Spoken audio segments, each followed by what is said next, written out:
Skin. S-K-I-N. The four-letter word that we all know. It can also be thought as the epidermis, the nine-letter word. This four or nine-letter word protects and covers our body. Our skin determines who we are, even if we don't know it right away. The thing about the word skin is that it affects some people more than others. Why? Their eyes have finally opened up to the reality of the world and have become more aware of the skin color in which they live in. But society has somehow embedded into people's thoughts that individuals with a particular color of skin are thought as being the right and safe people, or being the wrong and dangerous people. However, kids don't have to worry about this aspect. It's something that doesn't exist to them. It's something that society hasn't embedded into their minds. Just yet. Everyone has their own experience with having a different color of skin than their peers and loved ones around them. Whether it be good, bad, or somewhere in between, everyone's story is different. But why is it that everyone's story has to be different, depending on the type of skin that they live in? Why is it that some of us have to live in fear just because the world has somehow stuck a note on us, labeling us for life? As a little girl, I believed that everyone was the same. Everyone went to the same school, did the same homework, had the same set of friends, and existed in the same type of skin. I was clueless to know that I wasn't like everyone else. Who could blame me? No one had told me that I was different.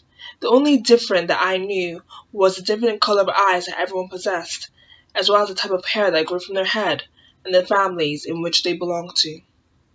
This was the only difference that I really grew up with.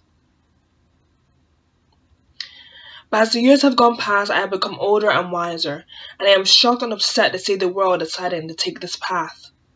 The path where they must label someone because of their skin color, and label them for life because someone of their kind did something wrong, and because of this, I'm scared. I'm scared for my future children, and I'm scared for their own children. I'm scared for the future generation. They may have to live in a world with discrimination and racism just because some people couldn't open their eyes and realize that we are not like those who caused potential harm in the past. Whatever happened to little black boys and black girls being able to join hands with little white boys and white girls as brothers and sisters? Instead, these hands are now holding weaponry and violence. Whatever happened to the world that stood in a peaceful community? Instead, it has been replaced with strikes, wars, and fights. Whatever happened to the world that fought to protect the future generation from hatred and segregation? It seems that we have forgotten about this small aspect, and it seems that we no longer care. All these people like Abraham Lincoln, Martin Luther King Jr., Ruby Bridges, Rosa Parks, Swamp Women, and many more didn't put all this effort and courage into making the world a better place for nothing. I just pray that one day we can lock the guns away, take down the labels, and roll down the flags. I pray that one day my children, my children's children, and the future generation can wake up and know that they are safe. That they can go out and I know that they are safe. That we know that they are safe. Now, it is up to us to make that change. Skin. S-K-I-N.